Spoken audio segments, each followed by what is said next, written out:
Hello दोस्तों, I welcome you all on AEC plus application powered by advance engineering classes. तो दोस्तों, आप सभी लोगों का मैं स्वागत करता हूं महातांडव सीरीज में। देखिए, ये महातांडव सीरीज जो है स्पेशली डिज़ाइन की गई है प्रिंसिपल ग्रेड एग्जाम के लिए। इस सीरीज के अंदर हम सब्जेक्ट वाइज कुछ इंपॉर्टेंट क्वेश्चंस देखने वाले हैं। ओके, और ये वाला जो सेशन है इसमें हम सबसे पहले स्टार्ट करेंगे जो बेसिक थर्मल साइंस का जो क्वेश्चन पूछा जाने वाला है, उसमें जो एक सब्जेक्ट है थर्मोडाइनमिक्स। तो थर्मोडाइनमिक्स से रिलेटेड हम कुछ इंपॉर्टेंट क्वेश्चंस यहाँ पर देखेंगे और साथ में कॉन्सेप्ट भी देखेंगे। ऐसा नहीं है कि केवल क्वेश्चन ही हम गो थ्रू करेंगे, उसके आसपास के सभी कॉन्सेप्ट भी हम साथ में लेते हुए चलेंगे। सेशन में लास्ट तक आप बने रहिए, आपके लिए बहुत अच्छी न्यूज़ भी है, लास्ट में वो चीज़ आपको देखने को मिलेगी। तो चलिए, विदाउट वेस्टिंग एनी टाइम हम सेशन को स्टार्ट करते हैं। आप लोगों को एक बार फिर मैं बताना चाहूँगा कि ये सीरीज जो है स्पेशली डिज़ाइन की गई है MBPSC प्रिंसिपल ग्रेड एग्जाम के लिए। बेसिक थर्मोडाइनमिक्स के क्वेश्चन हम यहाँ पर स्टार्ट करने वाले हैं। ओके, चलिए तो सेशन को हम स्टार्ट करते हैं और देखते हैं आज के सेशन का पहला क्वेश्चन। देखिए, प्रैक्टिस क्वेश्चन है, ये मोस्ट एक्सपेक्टेड क्वेश्चन है। तो आज के सेशन का जो पहला क्वेश्चन है, जैसे कि अगर आप लोगों ने पढ़ा हो बेसिक थर्मोडाइनमिक्स, तो वहां पर इस तरह के क्वेश्चन डेफिनेटली आपसे पूछे जा सकते हैं। तो पहला जो क्वेश्चन है, an open system is one in which. देखिए, सिस्टम को हम अलग अलग तरीके से क्लासिफाई करते हैं। बेसिकली 3 कैटेगरी में हम क्लासिफाई करते हैं सिस्टम को। पहले वो मैं आप लोगों को एक्सप्लेन कर देता हूं। देखिए, 3 तरह के सिस्टम होते हैं। एक होता है क्लोज सिस्टम, ओपन सिस्टम और आइसोलेटेड सिस्टम।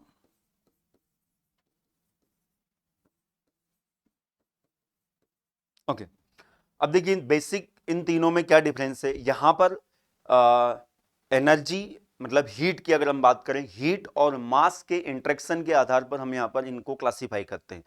तो अगर मैं बात करूं मास और एनर्जी, तो क्लोज सिस्टम की अगर हम बात करें तो क्लोज सिस्टम ऐसा सिस्टम होता है जहां पर मास का इंटरेक्शन नहीं होता है और केवल वहां पर एनर्जी का इंटरेक्शन होता है।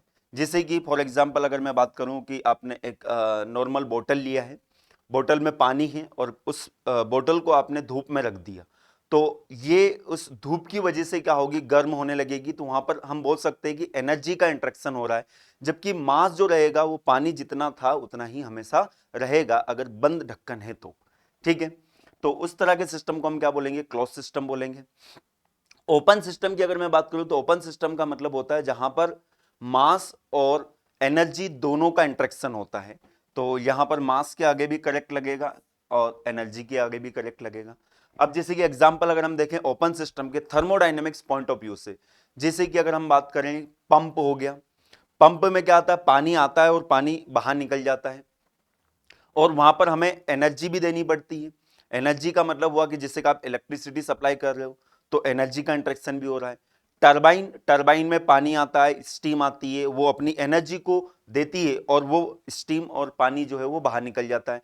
नोजल, डिफ्यूजर, तो ये सब डिवाइस जो होते हैं ना, ये डिवाइस कहलाते हैं आपके ओपन सिस्टम। वहीं पे अगर मैं बात करूं आइसोलेटेड सिस्टम, तो आइसोलेटेड सिस्टम का मतलब होता है जहां पर ना तो मास का इंटरेक्शन होता है ना ही एनर्जी का इंटरेक्शन होता है। इसका परफेक्ट एग्जांपल है थर्मस फ्लास्क। देखिए, इसका एग्जांपल सबसे ज्यादा पूछा जाता है एग्जाम में, तो थर्मस फ्लास्क। तो देखिए, अगर थर्मस के अंदर अगर आप लोगों ने देखा होगा कि अगर हम हॉट टी या कॉफी उसके अंदर डाल देते हैं, तो मास तो हमेशा उतना ही रहेगा और उसका जो टेम्परेचर था इनिशियली वही टेम्परेचर रहेगा हमेशा। इसका मतलब ना तो वहां पर मास का इंटरेक्शन हो रहा है ना ही एनर्जी का इंटरेक्शन हो रहा है। अच्छा, इसका एक और सबसे परफेक्ट एग्जांपल है हमारा यूनिवर्स। ये क्वेश्चन भी पूछा जाता है कि यूनिवर्स कैसा सिस्टम है, तो आप ध्यान रखिए यूनिवर्स एक आइसोलेटेड सिस्टम है जहां पर ना तो मास का इंटरेक्शन होता है ना ही एनर्जी का इंटरेक्शन होता है। अब चलिए इस क्वेश्चन को हम अटेंड करते हैं। ओपन सिस्टम किसको बोलेंगे, यहां पर अगर हम ऑप्शन को पढ़ते हैं, ओपन सिस्टम हमें समझ में आ गया जहां पर दोनों का इंटरेक्शन होगा। मास डज नॉट क्रॉस, तो ये ऑप्शन हम वैसे ही कट कर सकते हैं क्योंकि यहां पर पहले ही ऑप्शन में लिख दिया है कि मास क्रॉस नहीं होगा। ऐसा नहीं होता है, मास भी क्रॉस होता है। नाइदर मास नॉर एनर्जी क्रॉस, ऐसा बिल्कुल नहीं होगा, ये तो आइसोलेटेड सिस्टम बन जाएगा। Both energy and mass cross the boundary of the system. बिल्कुल, so correct answer will be option C. Option D को पढ़ने की भी जरूरत नहीं, mass crosses the boundary but not energy, ऐसा पॉसिबल ही नहीं होगा। ओके, मास अगर क्रॉस करेगा बाउंड्री को तो हमेशा ध्यान रखें कि एनर्जी का इंटरेक्शन तो होगा ही होगा। मतलब अगर मैं आपको बताऊं यहां पर, ऐसा कभी भी कोई सिस्टम आपको देखने को नहीं मिलेगा जहां पर मास के आगे राइट लिखा हो और एनर्जी के आगे क्रॉस लगा हो। मतलब मास के साथ हमेशा एनर्जी एसोसिएट होती, इसीलिए केवल 3 ही कॉम्बिनेशन बनते, अदरवाइज नहीं तो यहां पर 4 कॉम्बिनेशन की प्रोबेबिलिटी है, बट चौथा कॉम्बिनेशन जो है वो फिजिकली पॉसिबल ही नहीं है। ठीक है, तो इस क्वेश्चन का करेक्ट आंसर जो है ऑप्शन सी है। देख सकते हो आप, yes, the correct answer will be option C. Now move to the next question. The quantity of heat required to change the temperature of 1 gram of ice -6 to -5 degree Celsius is known as। अब देखिए question थोड़ा सा confusing है, no doubt. यहां पर क्या हो रहा है कि टेम्परेचर चेंज हो रहा है और आप देख सकते हो कितना टेम्परेचर चेंज हो रहा है। देखिए -5 डिग्री जो होता है वो ज्यादा होता है किससे, -6 डिग्री से। ओके, तो अगर मैं बात करूं यहां पर टेम्परेचर कितना चेंज हो रहा है। अच्छा, अगर आपसे पूछा जाए कि यहां पर पहले तो ये बताइए टेम्परेचर बढ़ रहा है या कम हो रहा है उस आइस का, तो -6 से -5 जा रहे हैं, इसका मतलब टेम्परेचर बढ़ रहा है। ओके, तो कितना टेम्परेचर बढ़ रहा है, अगर हम यहां पर देखें तो फाइनल टेम्परेचर है -5 और इसको हम सब्सट्रैक्ट करेंगे, मतलब क्या होता है चेंज इन टेम्परेचर अगर आपको निकालना है तो फाइनल माइनस इनिशियल, तो -5 माइनस -6, तो यहां पर ये माइनस माइनस प्लस हो जाएगा, तो चेंज इन टेम्परेचर जो है कितना है, 1 डिग्री सेल्सियस का चेंज हमें यहां पर देखने को मिल रहा है। किसके लिए, 1 ग्राम आइस के लिए। अब देखिए आप लोगों ने पढ़ा होगा अलग अलग प्रकार की हीट, तो एक तो हम देखते हैं कि अगर टेम्परेचर, जो हीट टेम्परेचर को चेंज करती है उस हीट को हम क्या बोलते हैं, सेंसिबल हीट। तो नो डाउट आपके मन में, अगर आप लोगों ने पढ़ा है तो आपके मन में ये डाउट आ रहा होगा कि सर इसका आंसर क्या होना चाहिए, सेंसिबल हीट। बट यहां पर अगर हम ऑप्शन देखेंगे तो एक भी ऑप्शन में सेंसिबल हीट नहीं लिखा हुआ है।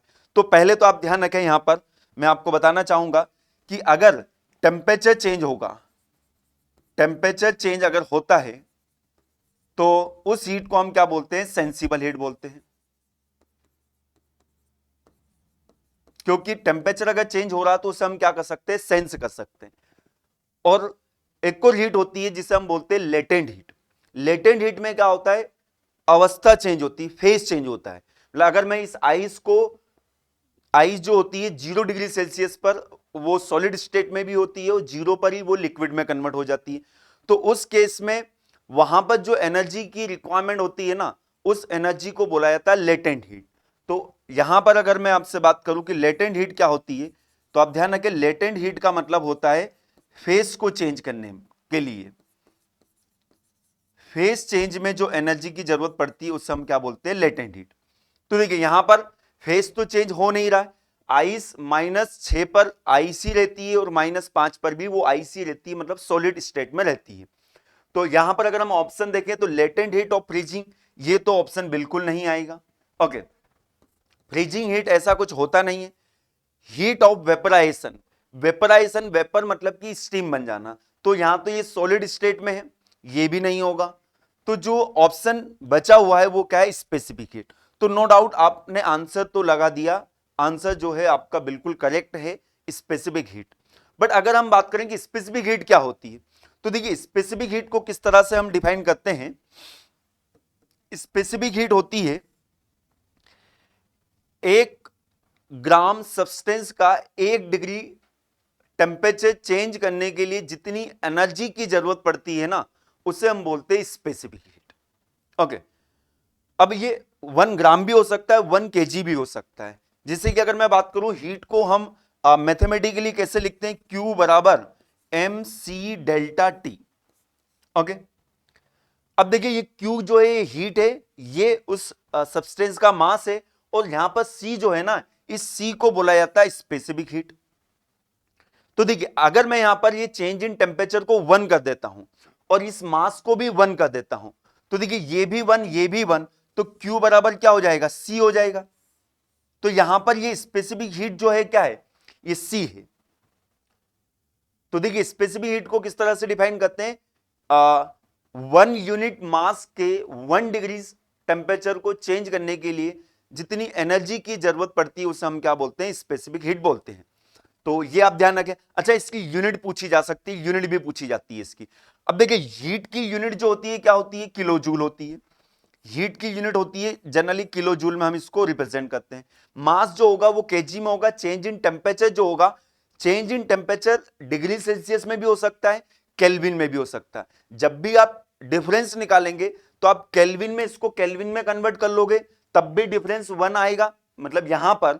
और डिग्री सेल्सियस में निकालोगे या फ़ारेनहाइट में निकालोगे, टेम्परेचर चेंज जो है हमेशा यही आएगा। ओके, तो यहां पर चेंज इन टेम्परेचर की यूनिट हम मान लेते हैं कि डिग्री सेल्सियस है, और ये मास की यूनिट जो होती है क्या होती है, केजी होती है। तो अगर मैं बात करूं यहां पर सी, तो सी की यूनिट क्या बन जाएगी, आप ध्यान रखें, स्पेसिफिक हीट की यूनिट होती है किलो जूल पर केजी, केल्विन भी होती है किलो जूल पर केजी, डिग्री सेल्सियस भी होती है। ओके, अब यहां पर पूछा जाता है बताइए वाटर की स्पेसिफिक हीट कितनी होती है। तो यहां पर मैं आपको बता देता हूं, वाटर के लिए स्पेसिफिक हीट जो होती है ये होती है 4.18 किलो जूल पर केजी केल्विन। मतलब वाटर जैसे कि 10 डिग्री सेल्सियस पे वाटर है, उसको 11 डिग्री पर अगर आपको लेकर जाना है, 1 डिग्री टेम्परेचर चेंज करना है और 1 केजी वाटर है, तो उसके लिए कितनी हीट आपको देनी पड़ेगी, 4.18 किलो जूल देनी पड़ेगी। और वहीं पे अगर मैं बात करूं आइस के लिए बेटा, तो आइस के लिए ये जो वैल्यू है ना, जस्ट इसकी लगभग आधी हो जाती है। जस्ट इसकी लगभग क्या हो जाती है, आधी हो जाती है। तो इसको हम लिखते हैं 2.10 किलो जूल पर केजी। एग्जैक्टली आधी की अगर हम बात करें तो 2.09 होगा, तो वो लगभग 2.10 के आसपास उसको लिखते हैं। ठीक है, तो ये आइस की हो गई। अच्छा, इसी तरह से एयर की भी पूछी जाती है। तो एयर की अगर मैं बात करूं तो एयर जो है कंप्रेसिबल सब्सटेंस होता है, इसलिए इसकी दो स्पेसिफिक हीट होती है। एक कांस्टेंट प्रेशर पर, जिसको हम बोलते हैं क्या, सीपी, इसकी वैल्यू होती है 1.005 किलो जूल पर केजी केल्विन। और एक होता है कांस्टेंट वॉल्यूम पर, इसकी वैल्यू होती है 0.718 किलो जूल पर केजी केल्विन। सभी की यूनिट जो रहेगी किलो जूल पर केजी केल्विन या डिग्री सेल्सियस भी हो सकता है, मैंने आपको यहां पर बता दी है। ओके, तो स्पेसिफिक हीट क्या होती है समझ में आया आप लोगों को, कि 1 ग्राम टेम्परेचर, 1 ग्राम मास या 1 केजी मास का 1 डिग्री सेल्सियस टेम्परेचर चेंज करने के लिए जिस अमाउंट में एनर्जी की जरूरत पड़ती है उसे हम क्या बोलते हैं, स्पेसिफिक हीट। तो यहां पर करेक्ट आंसर जो होगा क्या होगा, स्पेसिफिक हीट, क्योंकि यहां पर क्या हो रहा है, टेम्परेचर चेंज हो रहा है और 1 ग्राम बोल दिया है। ओके, चलिए आगे हम बढ़ते हैं। नेक्स्ट क्वेश्चन हम देखते हैं, देख लेते हैं पहले इसका करेक्ट आंसर क्या है। Yes, the correct answer will be option D. Okay, now move to the next question. a perfect gas at 27 degree Celsius, temperature जो है गैस का ये कितना है, 27 degree Celsius. Okay, is heated at constant pressure till its volume is double. देखिए ये जो temperature हमें दे रखा है ये इनिशियल टेम्परेचर है, तो इसको मैं डिनोट करूंगा किससे, T1 से। ये है 27 डिग्री सेल्सियस। बेटा डिग्री सेल्सियस को सबसे पहले आप केल्विन में कन्वर्ट कर लें। ओके, और केल्विन में कन्वर्ट करने के लिए आप लोगों को पता होना चाहिए, इसमें हम ऐड करेंगे 273 से। तो 273 अगर मैं इसमें ऐड कर दूंगा तो ये बन जाएगा कितना, 300 केल्विन। जनरली यही डेटा दिया जाता है इनिशियल टेम्परेचर के लिए, ताकि ये एक अच्छा फिगर बन जाए जिसको आसानी से अपन मल्टीप्लाई डिवाइड कर सके, वो 300 बन जाता है। ओके, इसमें 273 अगर जोड़ेंगे तो ये 300 बन जाएगा। चलिए आगे बढ़ते हैं। अब देखिए इसको हम क्या कर रहे हैं, गर्म कर रहे हैं। गर्म कर रहे हैं कांस्टेंट प्रेशर पर, इसका मतलब प्रेशर जो है क्या है, कांस्टेंट है। अच्छा, कांस्टेंट प्रेशर का मतलब क्या होता है, कांस्टेंट प्रेशर प्रोसेस मतलब ये एक आइसोबैरिक प्रोसेस है। कौन सी प्रोसेस है ये भी ध्यान रखें, ये भी साथ में आप याद करते हुए चले। आइसोबैरिक प्रोसेस मतलब कि कांस्टेंट प्रेशर प्रोसेस, इसका एक और नाम में मैं आगे बताऊंगा, आइसोपीएसटी। ओके, चलिए कांस्टेंट प्रेशर पर हम इसको गर्म कर रहे हैं और इसका वॉल्यूम क्या हो जा रहा है, डबल हो जा रहा है। अगर मैं बात करूं इनिशियल वॉल्यूम जो है V1 अगर V था, तो फाइनल वॉल्यूम जो है इसका कितना हो गया है, 2V हो गया है। तो अब आपसे पूछा है कि बताइए इसका टेम्परेचर कितना होगा, मतलब इनिशियल टेम्परेचर ये था, हीट अगर हम दे रहे हैं तो टेम्परेचर बढ़ेगा, बट ये हीट हम कैसे दे रहे हैं, कांस्टेंट प्रेशर पर, जिसकी वजह से वॉल्यूम डबल हो जा रहा है। तो अब हमसे पूछा गया है कि इसका फाइनल टेम्परेचर क्या होगा। तो देखिए फाइनल टेम्परेचर के लिए हम यहां पर यूज करेंगे आइडियल गैस इक्वेशन। तो देखिए आइडियल गैस इक्वेशन क्या बोलती है, आइडियल गैस इक्वेशन सभी लोगों को पता होना चाहिए, PV is equal to mRT। Okay, अब देखिए क्वेश्चन में क्या बोला गया है, प्रेशर कांस्टेंट है, प्रेशर कांस्टेंट, मास यहां पर कुछ बोला नहीं गया है, तो मास तो जो था वही रहेगा, मास तो कभी भी डिस्ट्रॉय होता नहीं है, और ये जो आर होता है ये भी कांस्टेंट रहेगा। तो अब देखिए अगर प्रेशर भी कांस्टेंट है, मास भी कांस्टेंट है, आर भी कांस्टेंट है, तो मैं बोल सकता हूं कि वॉल्यूम जो है वो डायरेक्ट निर्भर करेगा किसके ऊपर, टेम्परेचर के ऊपर। तो हम यहां से इस इक्वेशन को ऐसे लिख सकते हैं, V is directly proportional to temperature. Okay, V is directly proportional to temperature. Okay, तो यहां से हमारे पास इक्वेशन क्या आती है, V अगर डायरेक्टली प्रोपोर्शनल है टेम्परेचर का, तो यहां से हमारे पास रिलेशन आता है कि V बटे T जो रहेगा ये क्या रहेगा, कांस्टेंट रहेगा।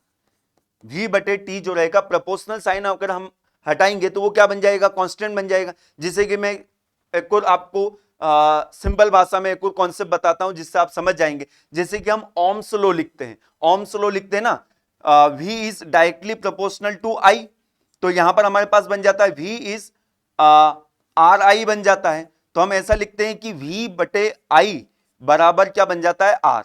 तो ये R क्या है, कांस्टेंट है।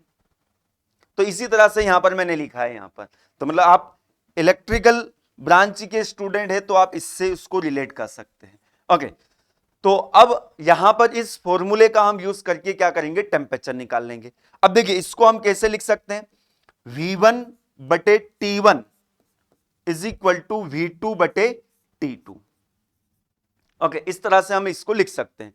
तो देखिए इनिशियल वॉल्यूम कितना है, V है, इनिशियल टेम्परेचर कितना है, 300 है, फाइनल वॉल्यूम कितना है, 2V है, और फाइनल टेम्परेचर जो है वो हमें निकालना है, T2। ओके, तो अब देखिए यहां पर ये जो V है और ये जो V है दोनों कैंसिल आउट हो जाएगा। ये 300 का 2 से मल्टीप्लाई होगा तो कितना आ जाएगा, 600। इसका मतलब T2 हमारे पास कितना आ गया, यहां से T2 आ जाएगा 600। अब यूनिट का खास करके ध्यान रखें, केल्विन। देखिए जैसे ही 600 देखा, स्टूडेंट ने ऑप्शन देखा, yes 600 is available in option, और वो ऑप्शन डी लगाकर आ गया, जबकि आपने देखा ही नहीं, हमने इसको केल्विन में कन्वर्ट कर लिया था। और आप बोलोगे कि सर अगर हम केल्विन में कन्वर्ट नहीं करेंगे तो, बेटा इन सभी प्रॉब्लम में आपको केल्विन में ही कन्वर्ट करके निकालना होगा। डिग्री सेल्सियस में कन्वर्ट करोगे तो आंसर करेक्ट नहीं आएगा। ओके, मतलब डिग्री सेल्सियस में अगर आपको आंसर देना है तो वापस से ये जो आंसर आया है इसको आपको डिग्री सेल्सियस में कन्वर्ट करना होगा। कैसे, इसमें से हम क्या करेंगे, 273 घटा देंगे, तो ये T2 जो आएगा हमारा ये है 600 केल्विन है, इसमें से 273 अगर हम घटाएंगे तो यहां पर हमें मिल जाएगा कितना, 327 डिग्री सेल्सियस। तो इसका करेक्ट आंसर जो होगा क्या होगा, option C is the correct answer. Okay, देखिए हमने आइडियल गैस इक्वेशन लगाई। अच्छा, V is directly proportional to T, ये हम डायरेक्टली भी याद रखेंगे अगली बात से। और इस रिलेशन को डेवलप किया था किसने, देखिए अलग अलग लॉ से मिलकर बनी होती है ideal gas equation, Charles law, Boyle's law और Gay-Lussac law. Charles law, Boyle's law और गे-लुसेक लॉ। तो ये एक्चुअल में कौन सा लॉ है, ये है Boyle's law, sorry Charles law है। मैं आपको बता देता हूं तीनों लॉ के बारे में, इन शॉर्ट में ऐसे लिखते हैं, देखिए C P G V, CP, C मतलब चार्ल्स, पी मतलब कांस्टेंट प्रेशर। अगर ये वर्ड आप याद रखेंगे, सीपी, सी मतलब चार्ल्स ने बोला था और उसने लो जो दिया था वो कांस्टेंट प्रेशर पर दिया था। तो अगर प्रेशर कांस्टेंट है तो volume is directly proportional to temperature. GV, G for Gay-Lussac law, और वॉल्यूम उसके केस में कांस्टेंट था, तो वॉल्यूम अगर कांस्टेंट रहेगा तो pressure is directly proportional to temperature. Okay, और एक होता है BT, बॉयल्स लॉ, और बॉयल्स ने बोला था टेम्परेचर कांस्टेंट, और टेम्परेचर अगर कांस्टेंट रहेगा तो P is inversely proportional to V बन जाएगा। ये तीन इक्वेशन आपको पता होना चाहिए। ओके, ये C जो है ये क्या है, चार्ल्स से, ये है गेल-लुसेक, और ये है बॉयल्स लॉ।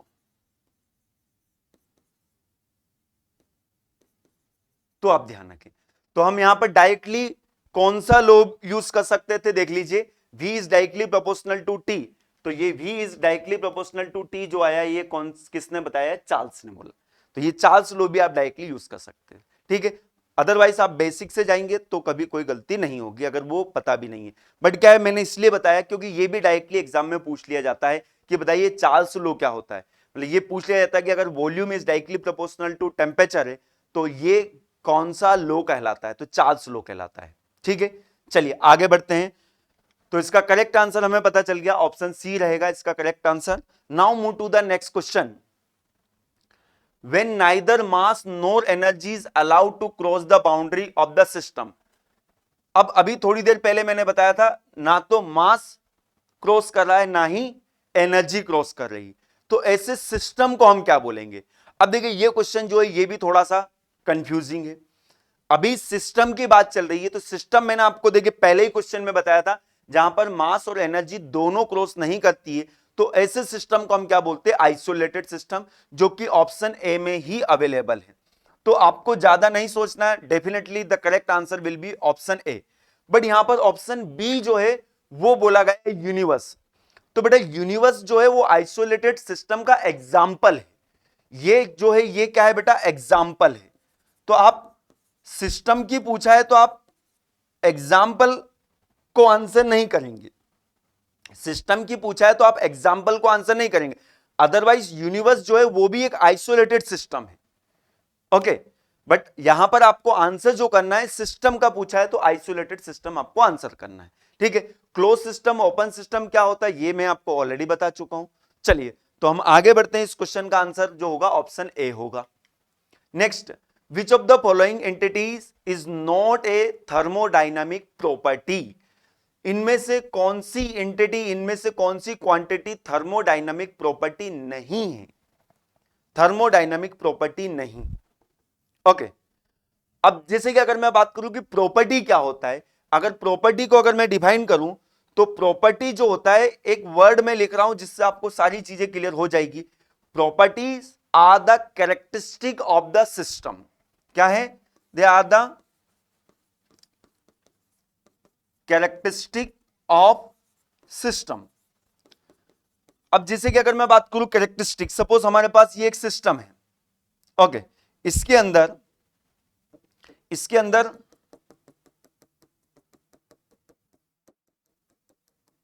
एयर है, तो आप बोलोगे कि एयर का कुछ टेम्परेचर है, यस, तो ये इसका कैरेक्टरिस्टिक हो गया।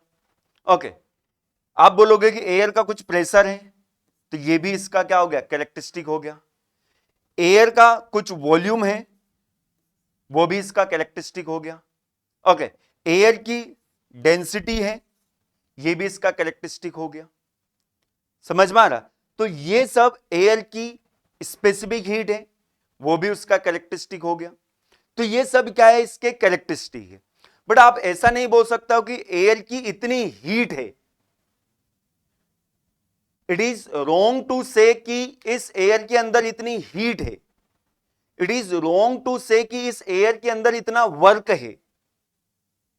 ये हीट एंड वर्क जो है ये कैरेक्टरिस्टिक नहीं होते हैं।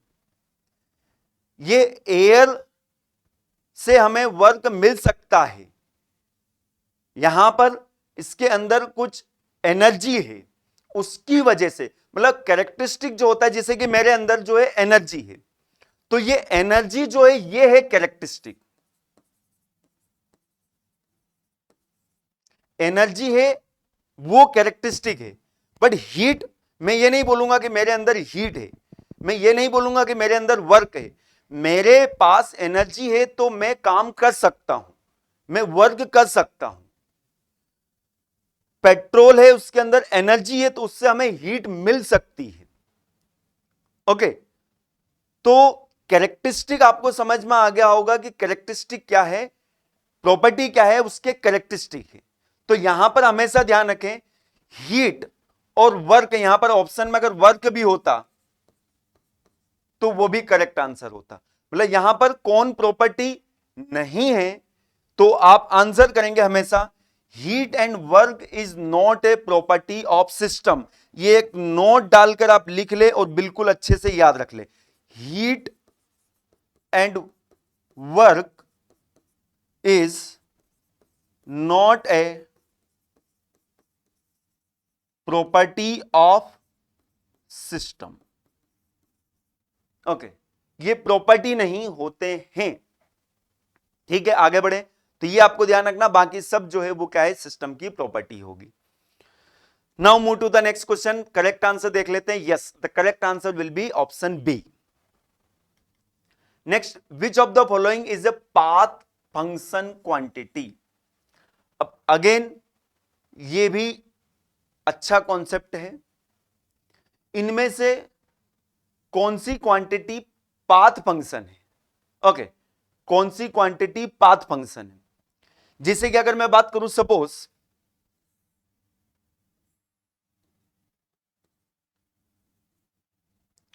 इस पॉइंट से मैं यहां पर गया। ओके, इस पॉइंट से मैं यहां पर गया। ओके, तो थोड़ा सा ऊपर ले लेते हैं।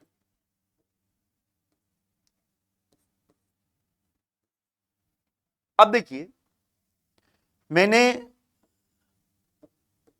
इस पॉइंट से इस पॉइंट पर जाने के लिए अलग अलग रास्ते चुने। एक रास्ता ये चुना, एक रास्ता ये सिलेक्ट किया, एक रास्ता ये वाला सिलेक्ट किया। समझ रहे हो?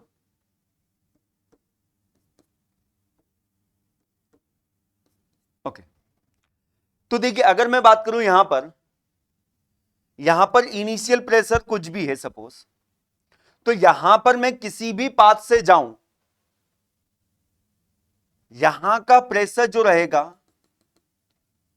वो क्या रहेगा, वही रहेगा। मतलब चेंज इन प्रेशर अगर हम देखें,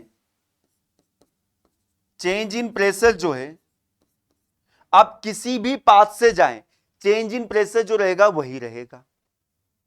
यहां पे अगर मैं बात करूं चेंज इन वॉल्यूम, ये चेंज इन वॉल्यूम, तो 1 से 2 जाने पर चेंज इन वॉल्यूम जो रहेगा वो भी वही रहेगा। इसी तरह से अगर मैं टेम्परेचर एंट्रोपी डायग्राम बनाता तो चेंज इन टेम्परेचर भी वही रहता। मतलब ये है ना, पाथ पे डिपेंड नहीं करेगा। जबकि वहीं पे अगर मैं बात करूं, एक सिंपल सा एक और एग्जांपल दूं, सपोज आपका घर यहां पर है और आप घर से कोचिंग इंस्टीट्यूट जा रहे हैं, ठीक है, या आईटीआई कॉलेज के आप प्रिंसिपल हो, बन चुके हो, और वहां पर कॉलेज में आप जा रहे हो घर से, तो घर से जाने के रास्ते अलग अलग होंगे। बहुत सारे रास्ते हो सकते हैं आपके घर से जाने के वहां तक। ठीक है, तो आप खुद बताइए कि सभी रास्तों में आपकी जो बाइक का फ्यूल है वो थोड़ा अलग अलग खर्च होगा या नहीं होगा? कोई डिस्टेंस शॉर्टेस्ट होगा, कोई लॉन्गेस्ट होगा। पैदल अगर जा रहे हो तो ज्यादा एनर्जी की जरूरत पड़ेगी, किसी पाथ में किसी में कम एनर्जी की जरूरत पड़ेगी। तो देखिए, हमेशा ध्यान रखें, जो वर्क होता है ना, वर्क डन जो होता है ना, ये एक पाथ फंक्शन क्वांटिटी है कि आप किस रास्ते से जा रहे हो। देखिए, अगर मैं इस रास्ते से जाऊंगा तो अलग वर्क डन करना पड़ेगा, इस रास्ते से जाऊंगा तो अलग वर्क डन करना पड़ेगा, इस रास्ते से जाऊंगा तो अलग। बट बाकी यहां पर ये जो प्रॉपर्टी में चेंज आएगा वो हमेशा क्या रहेगा, किसी भी रास्ते से जाओ वो सेम रहेगा। तो जो प्रॉपर्टी होती है ना, प्रॉपर्टी जो कि अभी मैंने बताया आपको थोड़ी देर पहले, वह सब प्रॉपर्टी जो है वो पॉइंट फंक्शन होती है, और जबकि हीट एंड वर्क जो है वो पाथ फंक्शन होता है। तो आप एक और नोट डाल करके लिखें यहां पर, क्या, heat and work our path function, जबकि प्रॉपर्टीज जो होती है, प्रॉपर्टीज आर पॉइंट फंक्शन। जैसे जैसे क्वेश्चन आते जाएंगे मैं आपको कॉन्सेप्ट बताता जाऊंगा। तो यही तो क्वेश्चन पूछे जाते हैं। तो देखिए यहां पर ऑप्शन देख लेते हैं, विच of the following is a path function quantity. तो करेक्ट आंसर तो आपको पता चल गया, बट बाकी देखिए, प्रेशर, एंथैल्पी, टेम्परेचर। एंथैल्पी जो है एक प्रकार की एनर्जी है, ये ध्यान रखें। एंथैल्पी जो है एक प्रकार की क्या है, एनर्जी है। तो एंथैल्पी जो होती है वो भी सिस्टम की प्रॉपर्टी होती है, ध्यान रखें। ओके, तो ये सब पॉइंट फंक्शन है, पाथ फंक्शन नहीं है। ठीक है, चलिए तो इसका करेक्ट आंसर हम देख लेते हैं। Correct answer is option A, work done will be the correct answer. Okay, now move to the next question. If 2 bar of air at 27 degree Celsius. देखिए इनिशियल टेम्परेचर मैंने आपको बताया जनरली 27 ही दिया होता है। अब यहां पर प्रेशर भी दिया है, तो मैं सीधा सीधा लिखूंगा इनिशियल प्रेशर है 2 बार। बार जो होता है ये प्रेशर की यूनिट होती है, ध्यान रखें। पास्कल, बार, टोर, ये प्रेशर की यूनिट होती है। इनिशियल टेम्परेचर दे रखा है, तो टेम्परेचर 27 डिग्री सेल्सियस है, तो मैंने आप लोगों को बताया इसको आप हमेशा 300 केल्विन लिख लेंगे। हीटेड टू, अब इसका टेम्परेचर हमने बढ़ा दिया, टेम्परेचर कितना कर दिया हमने, 177 डिग्री सेल्सियस। तो देखिए ये टेम्परेचर भी इस तरह का दिया गया है कि अगर आप इसमें 273 जोड़ोगे तो ये 273 जोड़ने पर क्या होगा, 273 आप जोड़ लीजिए, देख लीजिए, ये 10, ये हो जाएगा 450। ओके, 7 + 3 10, और यहां पर एक कैरी रहेगा 7 7 14 14 और 1 15 15, तो 5 आ जाएगा यहां पर, 2 और 1 3 और एक 4, तो यहां पर 450। तो ये टेम्परेचर जो है इसको आप सीधा लिखेंगे कितना, 450 kelvin. Okay, at constant volume, अब कांस्टेंट वॉल्यूम पर उसको हमने हीट किया है, वॉल्यूम कांस्टेंट। अच्छा, वॉल्यूम अगर कांस्टेंट होता है तो इस प्रोसेस को हम क्या बोलते हैं, ये भी आप ध्यान रखें। कांस्टेंट प्रेशर रहेगा तो आइसोबैरिक बोलते हैं, कांस्टेंट वॉल्यूम रहेगा तो इसे क्या बोलते हैं, आइसोकोरिक बोलते हैं। इसका एक और नाम है आइसोमेट्रिक, और वहां पर आइसोबैरिक था, और आइसोपेस्टिक भी उसे बोलते हैं। अच्छा, कांस्टेंट वॉल्यूम के लिए हम कौन सा गैस लो यूज करेंगे, अभी बताया था जीवी, ये याद रखें, जीवी, जीवी वॉल्यूम कांस्टेंट, ये है गेल-लुसेक लो।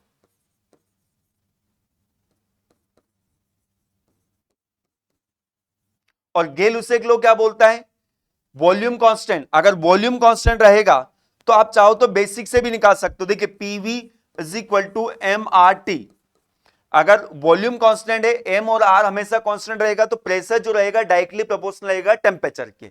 गेल-लुसेक लो क्या बोलता है, pressure is directly proportional to temperature.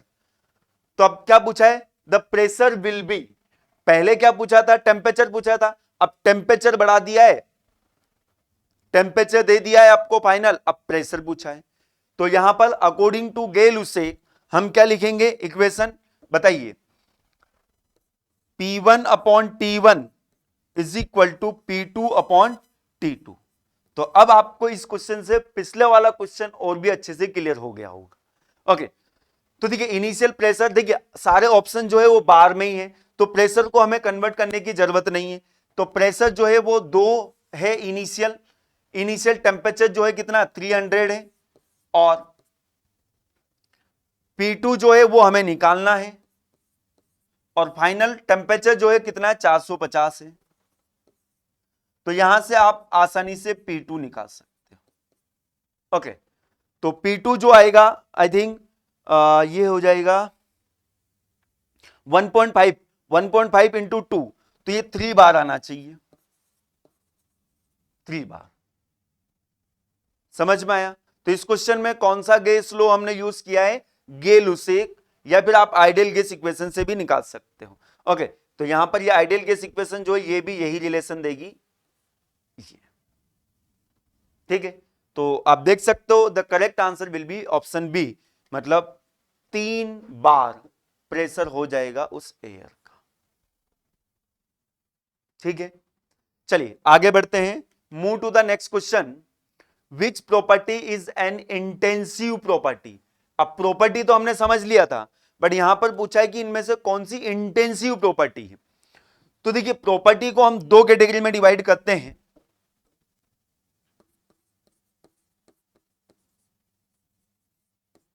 एक होता है इंटेंसिव प्रॉपर्टी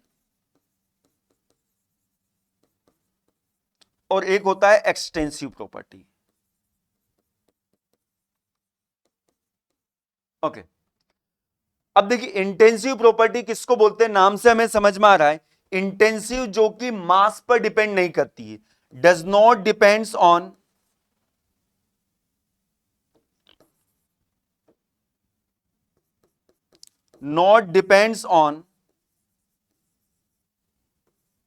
मास। और extensive property depends on mass. देखिए हीट एंड वर्क तो प्रॉपर्टी ही नहीं है, पहली बात तो। ओके, अब जो प्रॉपर्टी हमने पढ़ा था जैसे कि temperature, pressure, volume, density, energy, enthalpy, entropy, ये सब प्रॉपर्टी है। तो अब इनमें से हमें देखना है कि कौन सी इंटेंसिव है, कौन सी एक्सटेंसिव है। अब देखिए जैसे कि सपोज हम बात करें कि हमारे पास एक कंटेनर है, जस्ट मैं एक अच्छा एग्जांपल देता हूं।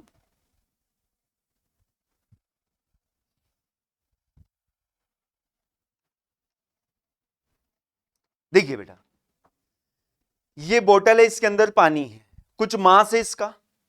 ओके, अच्छा इसका कुछ अभी टेम्परेचर होगा, सपोज हमने टेम्परेचर मान लिया कि इसका जो टेम्परेचर है वो 20 डिग्री है, इसके अंदर का जो पानी है इसका टेम्परेचर कितना है, 20 डिग्री है। अभी इसका जो मास है ये मैंने मान लिया कि 1 kg इसका मास है। ओके, चलिए अगर इसके मास को मैं कम कर देता हूं, पानी पी लेता हूं मैं,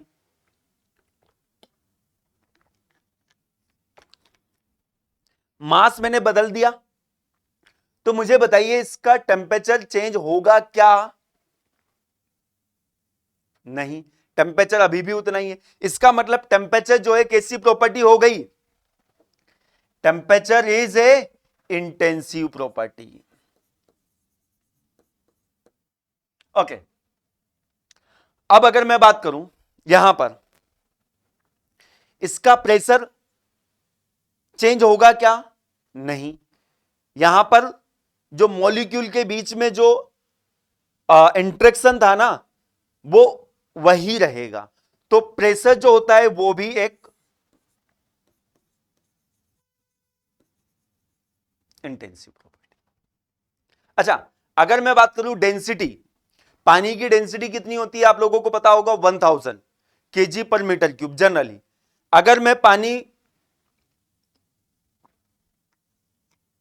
को कम कर देता हूं, पानी ज्यादा ले लेता हूं, तो बताइए इसकी डेंसिटी में कोई अंतर आएगा क्या? आप बोलोगे डेंसिटी तो वही रहेगी हमेशा, तो डेंसिटी।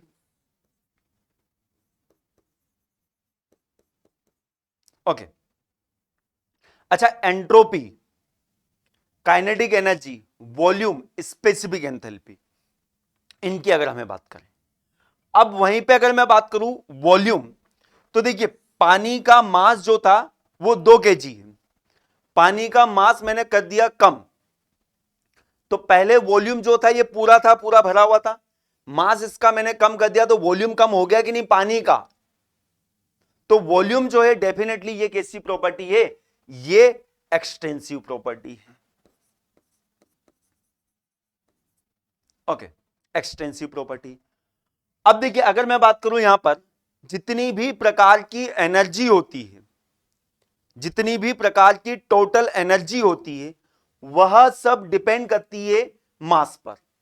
जैसे कि अगर मैं बात करूं, एक सिंपल सा एग्जांपल दूं कि अगर आपके पास 100 ml जूस है, तो उससे आपको सपोज कुछ आप उसको पी रहे हैं, तो उससे आपको एनर्जी मिल रही है 200 कैलोरी आपको एनर्जी मिल रही है।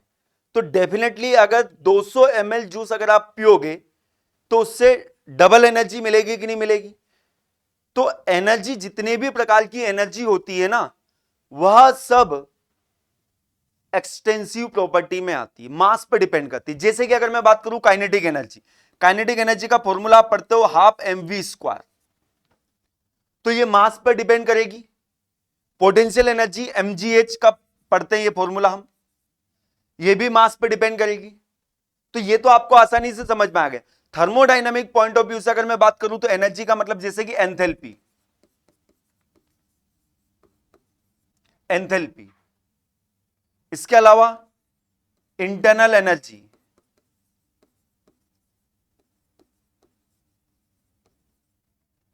ओके। अच्छा, एक्सटेंसिव प्रॉपर्टी मास पे डिपेंड करी। एंट्रोपी जो होती है, ज्यादा अगर मास रहेगा, एंट्रोपी क्या होता है? रेंडमनेस होता है। तो ज्यादा अगर मास, आप खुद सोचिए कि आप क्लासरूम है, इसमें अगर बहुत बड़ा क्लासरूम है, इसमें केवल 10 बच्चे हैं, तो वहां पर रेंडमनेस काफी कम होगी। और उसी क्लास में अगर मैं 200 बच्चों को बिठा देता हूं, खड़ा कर देता हूं, तो वहां पर रेंडमनेस जो है क्या होगी? बढ़ जाएगी। तो डेफिनेटली एंट्रोपी जो होती है वो भी मास पर डिपेंड करती है। तो एंट्रोपी भी आप ध्यान रखें। ओके, तो अब अगर हम बात करें यहां पर क्वेश्चन को, काफी अच्छा क्वेश्चन है ये, कोई सिंपल ऑप्शन नहीं दिए थे इसमें। इंटेंसिव प्रॉपर्टी, तो यहां पे अगर हम देखें एक्सटेंसिव में जो हमने एग्जांपल लिखे, वॉल्यूम एक्सटेंसिव, तो ये तो आंसर होगा नहीं, ये तो आंसर होगा नहीं। काइनेटिक एनर्जी नहीं होगा, एंट्रोपी नहीं होगा, बचा क्या? Specific enthalpy. सर आपने तो बोला कि एंथैल्पी जो होता है वो एक्सटेंसिव होता है, ये एंथैल्पी एक्सटेंसिव लिखा है ना, बट बिल्कुल मैंने एंथैल्पी बोला है, मैंने स्पेसिफिक एंथैल्पी नहीं बोला है। देखिए, स्पेसिफिक वर्ड किसी भी एनर्जी के आगे, किसी भी एक्सटेंसिव प्रॉपर्टी के आगे अगर मैं स्पेसिफिक वर्ड लिख दूंगा तो वह इंटेंसिव बन जाएगा। देखिए, स्पेसिफिक का मतलब होता है per unit mass, per unit mass. इसका मतलब मैंने मास वहां पर फिक्स कर दिया। आप बोलो स्पेसिफिक एंथैल्पी, तो वो 1 केजी की एंथैल्पी है, तो 1 केजी की एंथैल्पी मास फिक्स कर दिया, तो मास फिक्स है, मास पर डिपेंड ही, वो तो फिक्स हो गया ना। अब आप ऐसा थोड़ी बोलोगे कि स्पेसिफिक एंथैल्पी 2 केजी की। अरे आपने बोला कि स्पेसिफिक एंथैल्पी है 200 किलो जूल पर केजी, तो ये 1 केजी की, ये स्पेसिफिक एंथैल्पी फिक्स हो गई। तो हमेशा ध्यान रखें, अगर आपको थोड़ा सा भी कुछ डाउट वगैरह भी हो रहा है, तो फिर मैं आपको बस यही सजेस्ट करूंगा कि जस्ट रिमेंबर स्पेसिफिक एंथैल्पी या फिर स्पेसिफिक एंट्रोपी या फिर स्पेसिफिक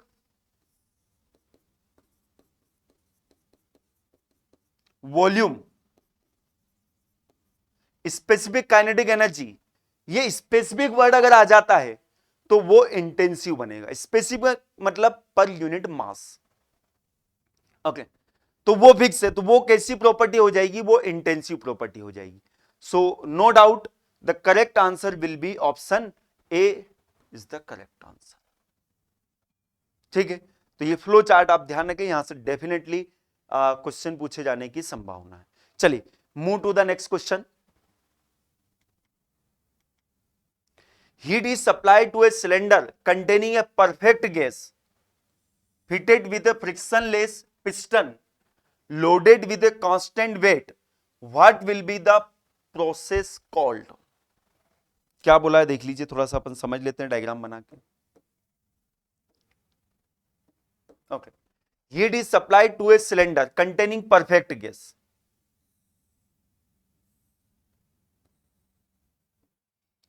परफेक्ट गैस का मतलब ये एक आइडियल गैस की बात कर रहा है।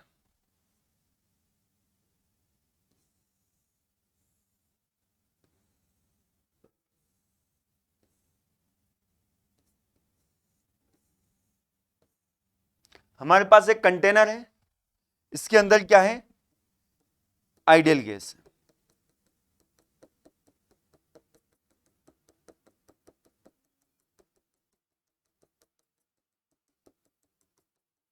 Okay, fitted with A frictionless piston. Frictionless है मतलब कि वो आसानी से मूव कर सकता है। यहां पर क्या है, एक पिस्टन है।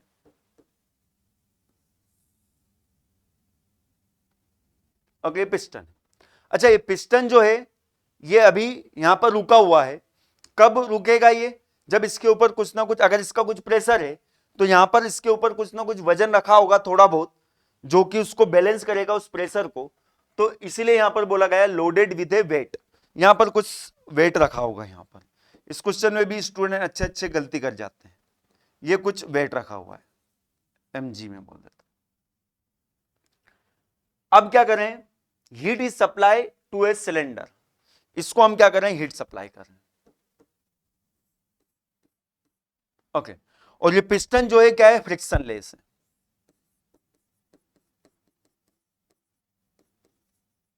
तो यह प्रोसेस कैसी होगी, आइसोथर्मल होगी, आइसोबेरिक होगी, एडियाबेटिक होगी या आइसोकोरिक होगी।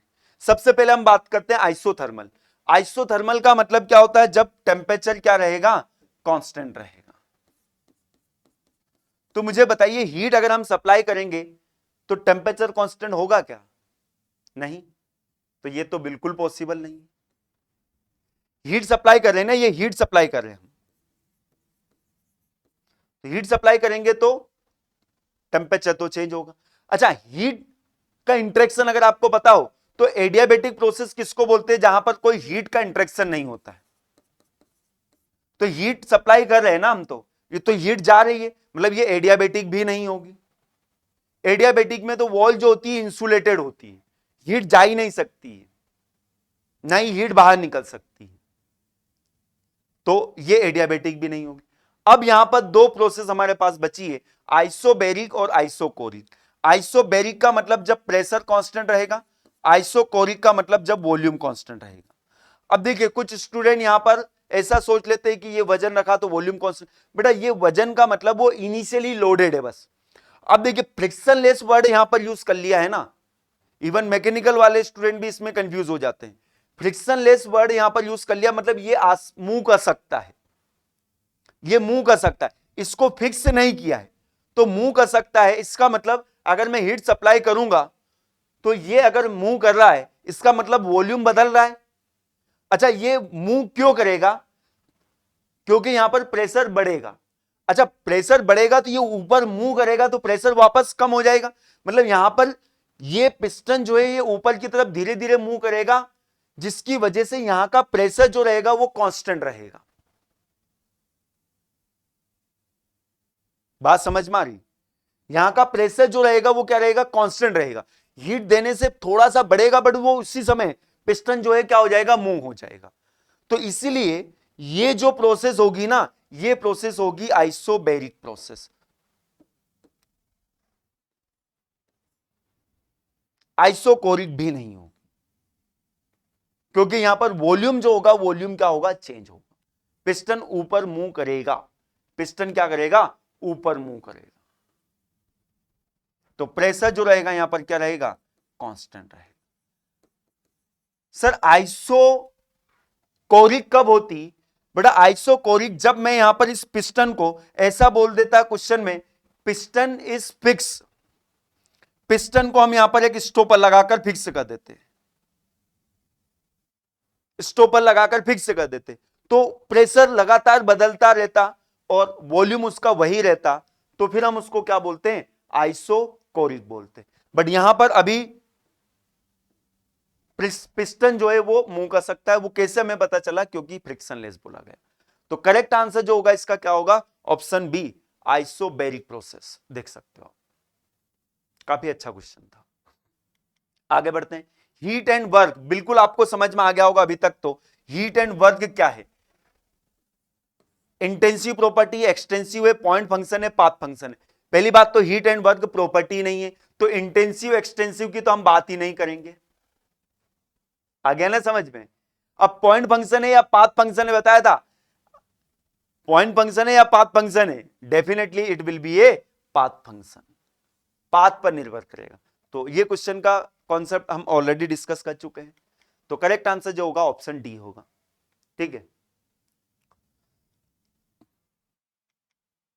Next question.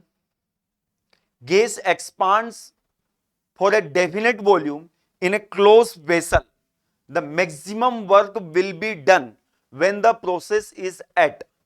देखिए, गैस क्या हो रही है? एक सिलेंडर के अंदर एक्सपांड हो रही है। ये cylinder, gas expand for a definite volume in a close vessel. Okay, close system है। यहां से पिस्टन यहां पर आ गया, तो हमें वर्क मिलेगा। पिस्टन मूव करेगी मतलब वर्क मिलेगा। तो ये वर्क कब हमें मैक्सिमम मिलेगा आपको बताना है। जब इसके अंदर होने वाली प्रोसेस जो है, जब इसके अंदर होने वाली प्रोसेस जो है वो कांस्टेंट वॉल्यूम होगी, या कांस्टेंट टेम्परेचर पर होगी, या कांस्टेंट प्रेशर पर होगी, या कांस्टेंट एंथैल्पी पर होगी। कब हमें मैक्सिमम वर्क मिलेगा? ये क्लोज सिस्टम का क्वेश्चन है। तो इसका आंसर आप सभी लोगों को देना है कमेंट्स बॉक्स के अंदर। बहुत ही अच्छा क्वेश्चन है, इससे रिलेटेड काफी कॉन्सेप्ट आपको सीखने को मिलेंगे।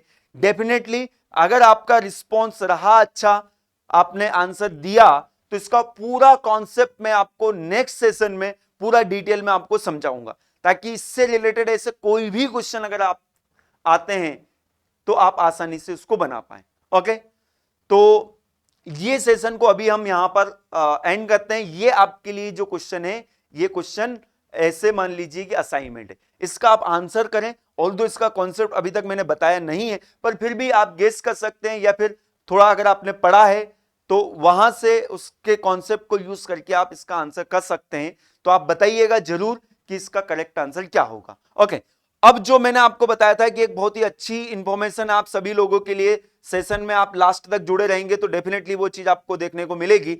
तो वो समय आ गया है, बिल्कुल आ गया है। तो देखिए, अगर आप प्रिंसिपल ग्रेड एग्जाम की प्रिपरेशन कर रहे हो, अगर आपको इसी तरह से हर क्वेश्चन का डिटेल में सॉल्यूशन, अगर आपको लगता है कि हाँ सॉल्यूशन मुझे मिलना चाहिए जिससे मुझे बहुत अच्छा समझ में आ रहा है, तो टेस्ट सीरीज है, टेस्ट सीरीज में जिस तरह से मैं एक्सप्लेन कर रहा हूं उसी तरह से हमने हर क्वेश्चन का सॉल्यूशन बनाया है। तो आप टेस्ट सीरीज से अपनी प्रिपरेशन को बेहतरीन बना सकते हो। ये जो टेस्ट सीरीज है इसमें लगभग 100+ टेस्ट है, 10 फुल लेंथ टेस्ट है, जो कि जैसा सिलेबस दिया गया है उसी पैटर्न पर बनाए गए, उतना ही वेटेज रखा गया है। इसके अलावा सब्जेक्ट वाइज टेस्ट भी है, आप देख सकते हो 20 टेस्ट जो रहेंगे एमपीजीके के रहेंगे, आईसीटी कंप्यूटर के टेस्ट रहेंगे 20, जनरल इंजीनियरिंग के जिसमें आपका वोकेशनल के 20 टेस्ट रहेंगे, मैकेनिकल, इलेक्ट्रिकल, इलेक्ट्रॉनिक्स ब्रांच के वहां पर 10-10 टेस्ट रहेंगे सब्जेक्ट वाइज में। और बाकी कंबाइंड टेस्ट तो आपको मैंने बता दिया कि मतलब फुल लेंथ टेस्ट जो है वो टोटल कितने हैं? 10 है टोटल। लगभग अगर हम मान के चले मोटे मोटे तो लगभग 4000+ क्वेश्चन यहां पर आपको टेस्ट सीरीज के अंदर देखने को मिलेंगे। ओके, इसके अलावा अगर आपको पूरा कंप्लीट डिटेल में पढ़ना है तो उसके लिए ऑलरेडी लक्ष्य बैच हमने डिजाइन किया है। अच्छा, अगर आपको सब्जेक्ट वाइज पढ़ना है, मतलब कि अगर आप चाहते हो कि मुझे केवल मैकेनिकल पढ़ना है, इलेक्ट्रिकल पढ़ना है, वोकेशनल पढ़ना है, तो उसके लिए भी जल्दी हमारी टीम ऐसे कोर्सेज लेकर आ रही है। तो आप चैनल को सब्सक्राइब करना ना भूलें, और सबसे पहले तो आप एप्लीकेशन डाउनलोड कर लें, AEC प्लस एप्लीकेशन है, वहां पर ये सारा कंटेंट आपको देखने को मिलेगा। अच्छा, इस सेशन की पीडीएफ के लिए must join our public Telegram group, that is AEC plus and YT discussion channel. इस चैनल के अंदर यहां पर ये वाला जो सेशन है इसकी पीडीएफ आपको देखने को मिलेगी। So thank you very much to join the session. मिलेंगे हम नेक्स्ट सेशन में। इसी तरह के सेशन आपको हर सब्जेक्ट के यहां पर देखने को मिलेंगे। So goodbye, take care.